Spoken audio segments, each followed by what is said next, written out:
ไถหน้าเขาเจ้าในใช้เป็นประจำพี่น้องครับบางเพื่อนก็ได้บางเพื่อนก็บ่ได้เนาะอีตามมันแพงได้คู่มือเนี่ยโอ้เฮ็ดพี่เลยเนี่ยเราโต๊ะทานที่เข้าบ่เขาโอ้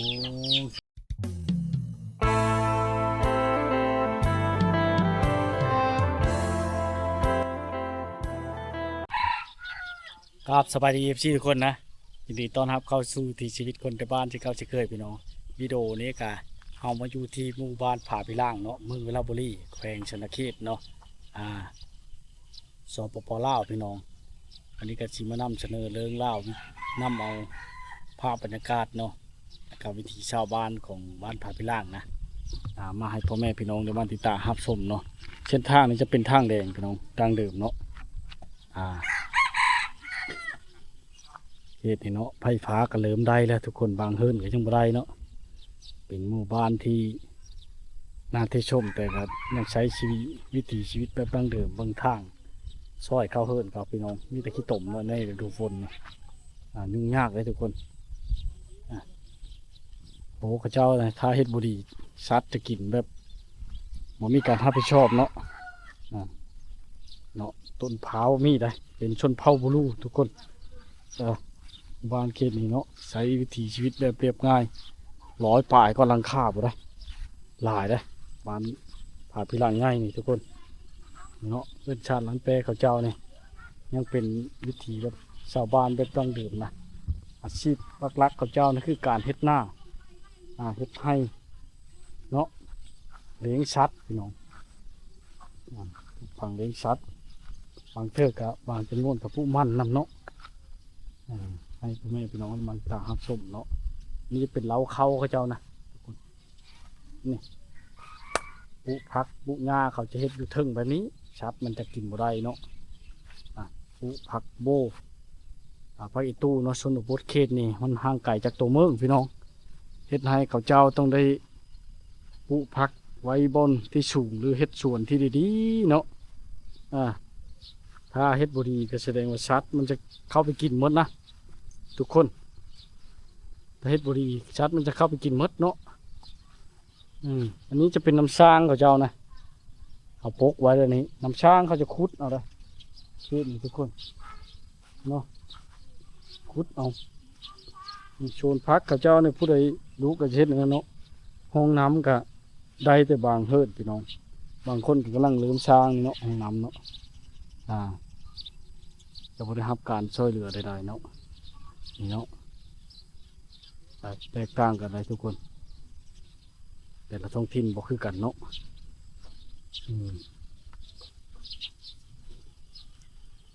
การใช้ชีวิตแบบเรียบง่ายพี่น้องหาอยู่หากินแบบธรรมชาติเนาะช่วงนี้ก็กำลังย่ำให้ย่ำหน้าทุกคน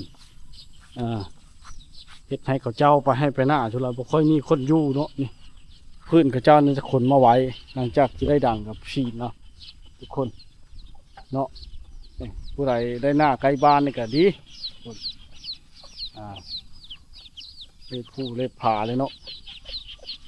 ได้หน้าใกล้บ้านก็ดีไปอีกแบบทุกคนเนาะ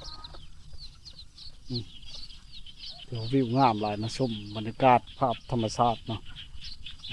มันก็งามไปอีกแบบไปทุกคนเนาะ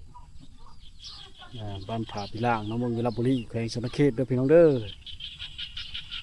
ฟังเสียงเกแต่ห้องเนาะในยามค่ำพี่น้องเลยเนาะลืม4 โมงปลาย5 โมงแล้วคนก็เริ่มสิทยอยมาแล้วให้แต่หน้าเนาะแต่หัวแต่โซนพี่น้อง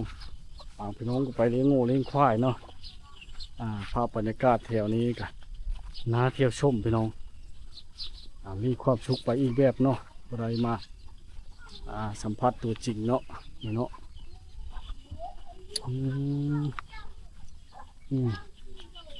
อันนี้จะเป็นกลุ่มระเบิดตะกี้นะกลุ่มโป่งนี่อย่างต่างๆพี่น้องมันจะเป็นบาดแผลสงครามตะกี้เนาะไม่ใช่ไปสงครามมันเป็นบาดแผลเนาะเป็นคุมเนาะรถเก่าไถหน้าเขาเจ้าในใช้เป็นประจำพี่น้องครับบางเพื่อนก็ได้บางเพื่อนก็บ่ได้เนาะอีตามมันแพงได้คู่มือเนี่ย50 ล้านขึ้นไปยังได้ใช้พี่น้องเลย 50-60ขึ้นไปพุ่นแล้วเนาะโอ้เฮ็ดไปเลยนี่เราโตะชานติเข้าบ่ เขา โอ้ชานติเข้าพี่น้องได้แล้วมือละหน่อยเนาะบ่ได้แล้วเนาะ ได้รอ ได้คือกันเนาะ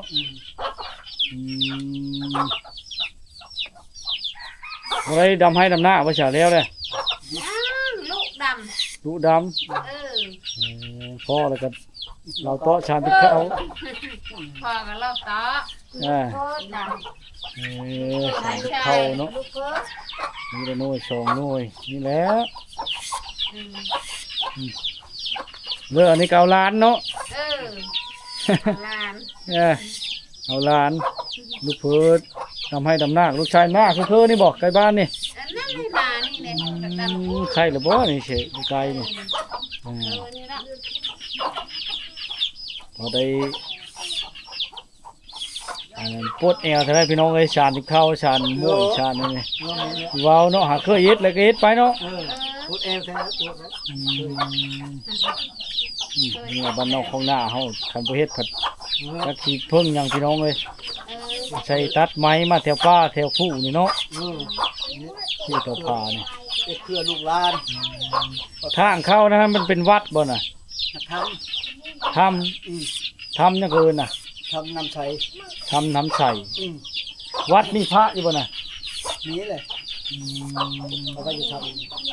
วัดหางตะกี้บ่แล้วเนาะ ไม่ได้วัดดอกเขาเอ็ดนั่นชื่อ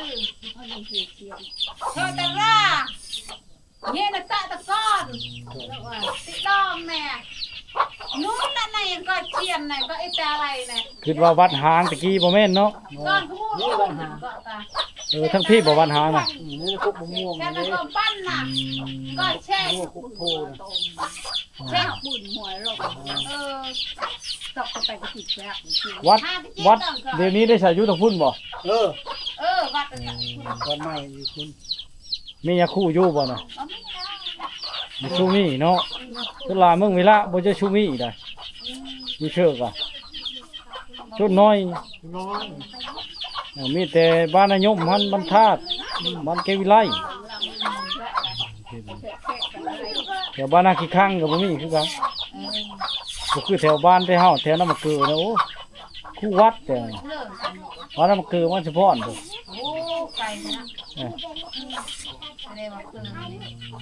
ชีพรักของเจ้านะพี่น้องชานขายน้ำแล้วนี่เนาะ คอยแล้วเครือลูกหลาน ชานให้ลูกให้หลานนะพี่น้องชดบดเคสนี่ ให้ลูกเคยนี่ เออ เคยเขาเป็น เอ้ยลูกเผลอลูก โอ้ยอย่าว่าแต่เล่าแล้วเข้ากับบ่เป็นนะชาที่เข้านี่สิบ่เป็น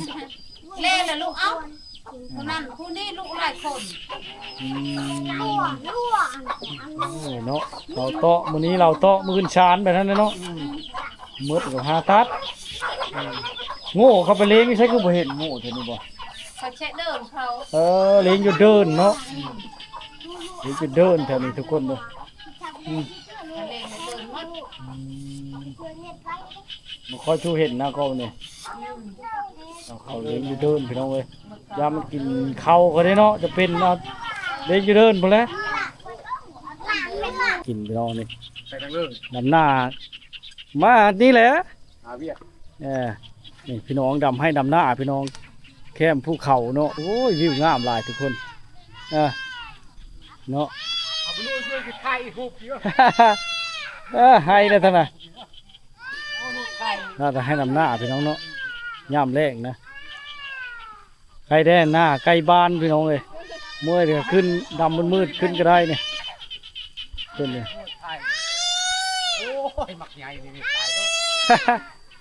ตายแล้ว ให้แล้วจะไปนะแม่ไปจ้ะน่ะนู่นไทยหุบเลยดำตั้งเสียงเกตะห้องย่ำค่ำพี่น้องเนาะอันนั้นก็ไทยให้ไทยหน้าอยู่โอ้พี่ชายมันดำผู้เดียวหนึ่งนานแล้วนะดิฉันเนาะ เดี๋ยวแค่นำเลยเป้งอ่องกลางค่ากลางคืนนี่เลยเป้งซอน น้ำลาย ไว้เลย ไปเฉลยนี่พะเมื่อเลยเอาโบแม่นดำน้ำกันนี่นะเมื่อแล้วพี่น้องเมื่อหาหนึ่งเข้าเป้าไผ่แล้วมันคำเลยเนาะพี่ชา5 โมงแรงเลยผู้ดำท่ากระดำ อืม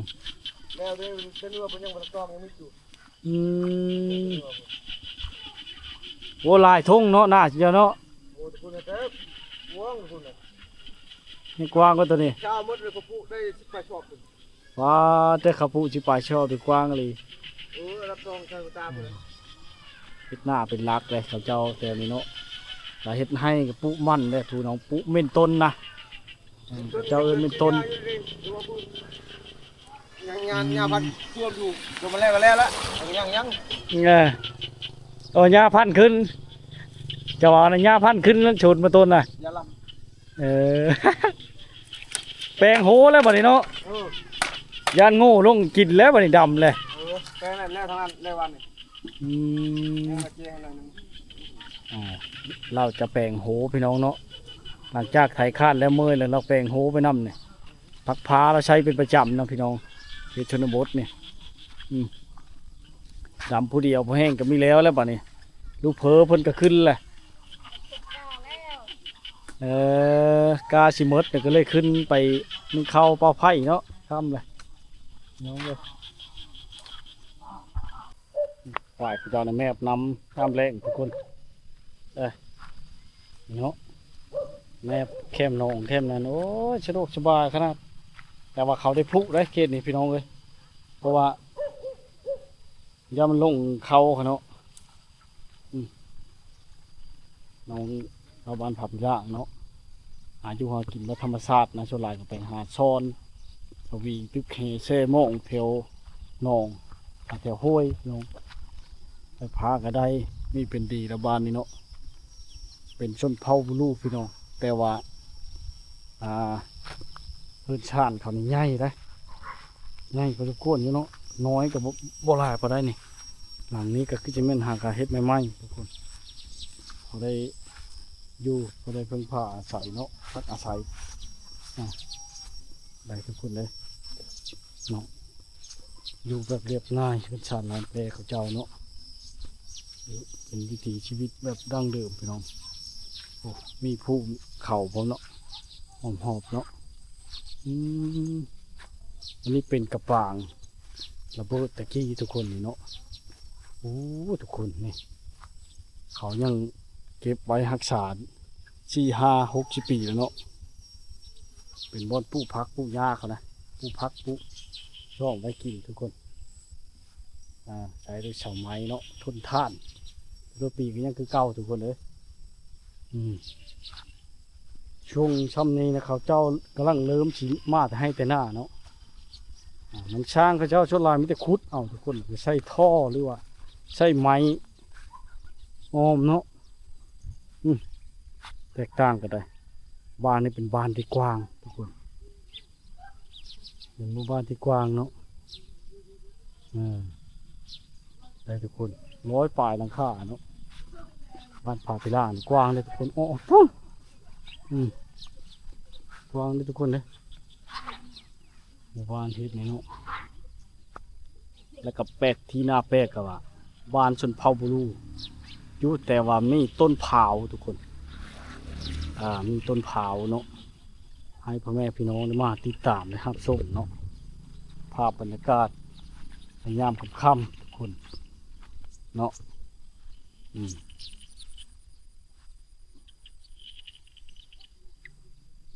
งามหลายทุกคน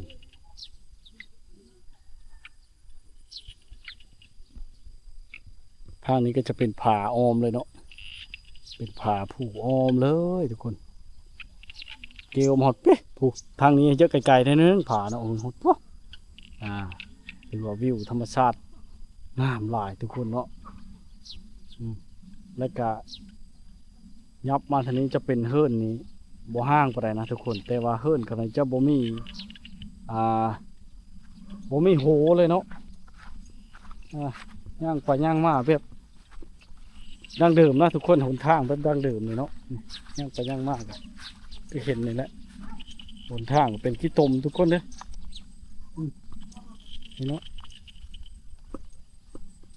ทั้งลุ่มเล้าเขาเจ้านี่จะเป็นเคาะสัตว์เขาเช็ดโหออมแบบนี้เนาะตอนแรกเขาจะเอามาพุตอนเช้าเขาก็ปล่อยเนาะ คนเนาะทุกคนเลยแต่ละมองแต่ละบ้านก็แตกต่างกันไปเนาะแล้วบอกคือกันได้ทุกคนเลย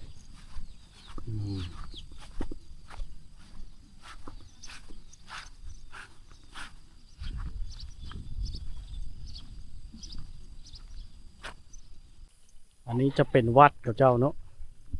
วัดที่บ่มีหยังคู่อยู่ได้วัดนี่พี่น้อง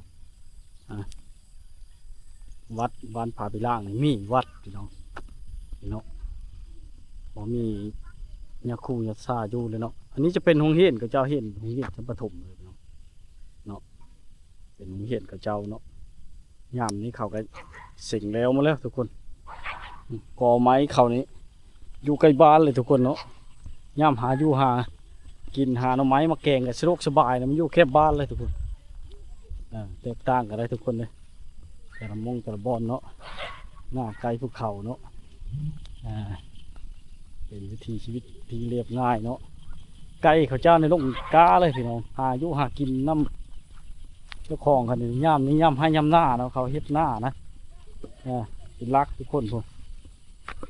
เชี่ยวอยู่เนาะเขากำลังลกกาย่ำเล่นเป็นภาพบรรยากาศที่น่าเที่ยวชมเนาะ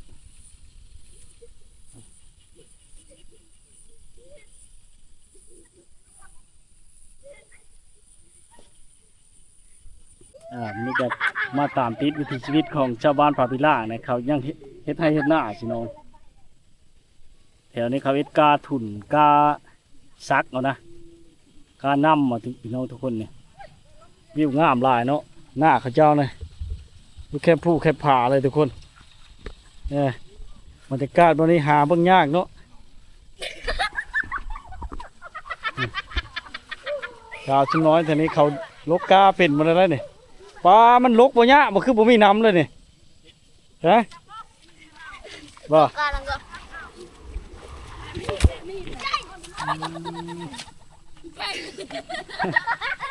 หลังจากลกแล้วเราลงไปไล่อยู่พุ่นเห็นบอกพี่น้องชาวชนบทเนาะอายุฮอด9 ปี10 ปี20 ปีขึ้นไปนี่จะลกกาดำหน้าเป็นเลยทุกคนเนาะมีธรรมชาติงามหลายทุกคนเป็นจุกอยู่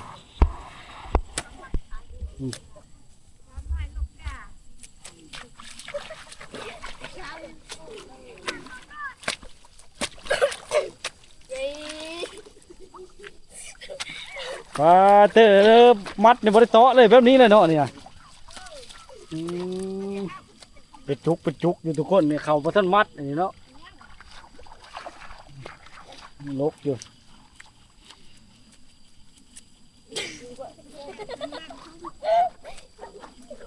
น้องเลยโอ้บ่มีน้ำลกยะเลยนี่เชื่อเรียกว่ามันมีน้ำแล้วมันลกยะก็บ่คันมีน้ำแล้วให้ลกยะก็นี่เตะชำลึงชำเลือชื่ออันนี้เนาะนี่น้องเลย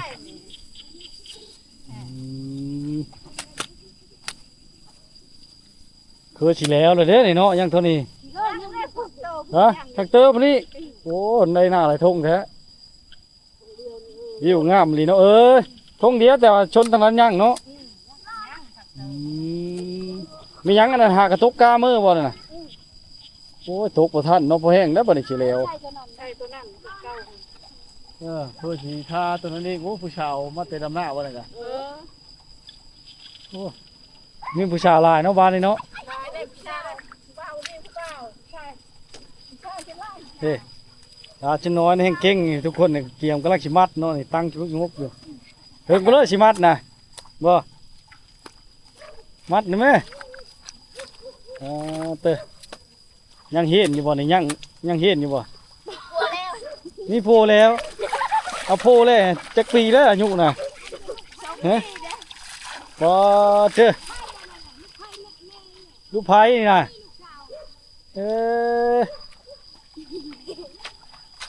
ได้ลูกไผ่มาซอยแห้งหญ้าเลยเนาะโอ้ยโลกสบายเลยบ่าเลยแถวนี้ผู้ชายกับลูกกาบ่ อืมคือว่าบ่ค่อยเห็นนะแต่ว่าเขาก็เห็นอยู่บ้านนะเขานึ่งข้าวทาอยู่ได้นึ่งข้าวทาจุ่มเฮ็ดเวะ นึ่งข้าวละครัวกัน เออเฮ็ดเวะชอเดียวเนาะโอ้คิดว่ามีน้ำแล้วสิลกง่ายเพราะว่าตัวนี้แห้งยะเนาะ กินกาว่านเชื่อบ่ได้ยะละ เออ น้องอยู่บ้านไหน บ้านน้ำเกลือ บ้านพาพิลาน เจ้าลูกกานะทุกคนนะเฮ็ดประจุกไว้เนาะ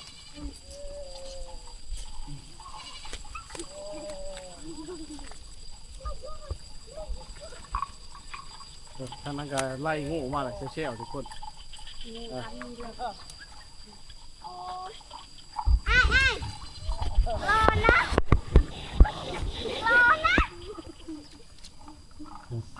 นกช่อยเดียวได้พี่น้องในชนบทเนี่ยโอ้เป็นผู้หญิงชะเนี่ยถือว่าเฮ็ดให้เห็นหน้าได้เลยทุกคนนี่ลกไว้เนาะที่ตั้งประจุกอยู่พี่น้องวิถีชีวิตของเขาเจ้าเฮ็ดหน้าเป็นหลักเนาะน้องบ้านผาพิล่างนะทุกคนนะนี่ย่ามค่ำๆนี่เขาเจ้าจะไล่งัวมาเข้าเคาะทุกคนผู้ชายเฮาชนหลายไปเลงเนาะถือเข้าถือนำไปแล้วก็เลงอยู่ในเดินหลังจากค่ำมันก็จะไล่เข้ามานะไล่เข้ามาแรงเนาะเพื่อเอาขี้มันไปไว้เชื่อหน้าได้ทุกคนเป็นพุ่นเนาะอยู่ในศูนย์กอไผ่นี่ทุกคนนะกอไผ่อ้อมเลยนะปลาโง่เจ้าเดียวหรือหลายเจ้านี่นะโง่ปลาเท่ามดเนี่ยนายอ๋อเด้อเป็นธนาคารเนาะชั้นธนาคารแล้วนี่พี่น้องธนาคารชนบทเนี่ยเขาเลี้ยงโง่ไว้เนาะไปเลี้ยงผู้เดียวบ่นี่นะไล่ขึ้นผู้พุ่นบ่แต่ละมือนะหรือเดินข้างไม่ได้เดินวัดตอนแรกเลยไล่มาไว้เคาะโอ้จบหลายพี่น้องผู้บ่าวชนบทดุขนาดไปเลี้ยงโง่แต่ละมือเนี่ยไล่มาเนาะนี่เนาะตัวหน้าหงเห็นปฐมนี่นะทุกคน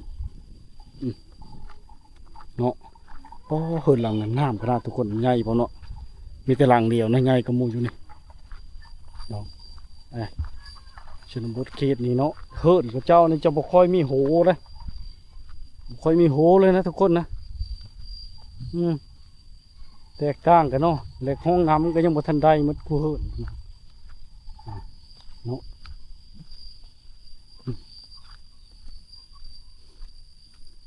เนาะอันนี้เป็นเล้าข้าเจ้าทุกคนเล้าข้าเจ้าได้นี่ทุกคน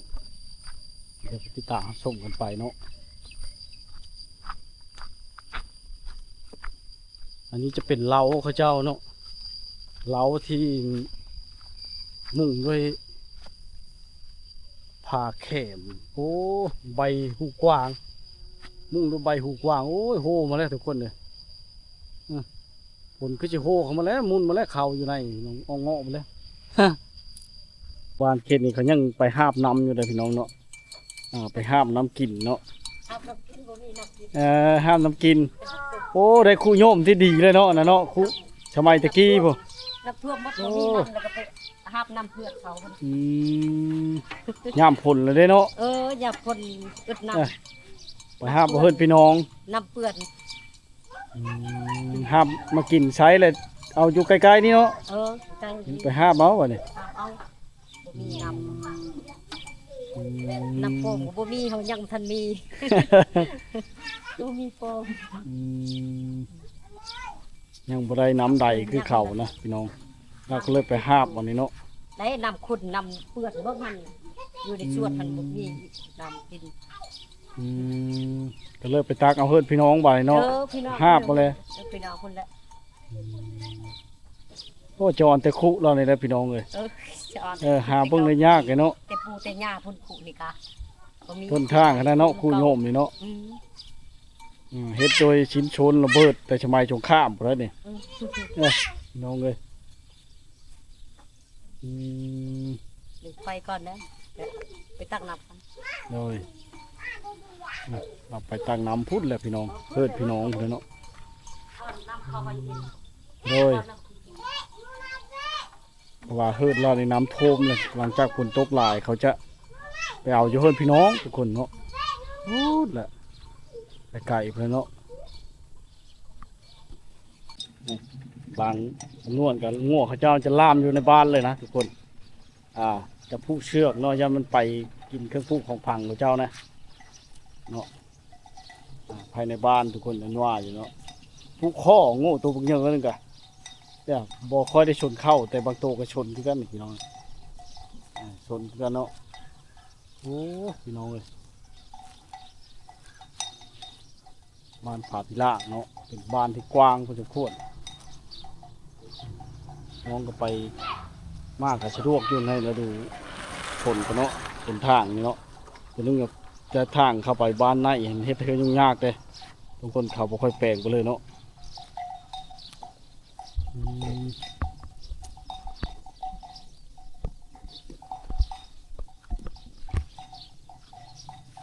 โอ้มาได้เชิญมาแต่หน้าบ่พอตู้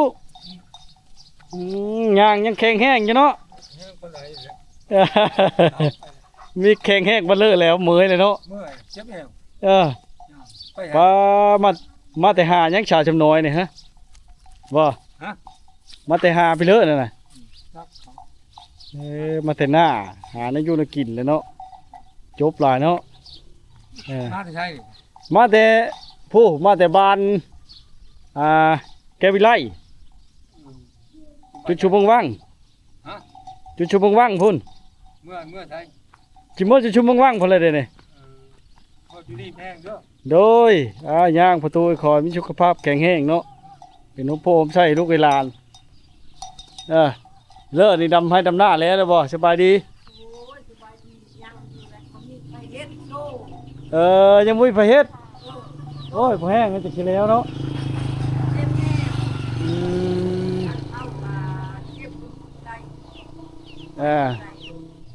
โอ้ยเพื่อสิแล้วเนาะปลูกมาแล้วขึ้นอยู่แต่เฮิร์ดทุกคน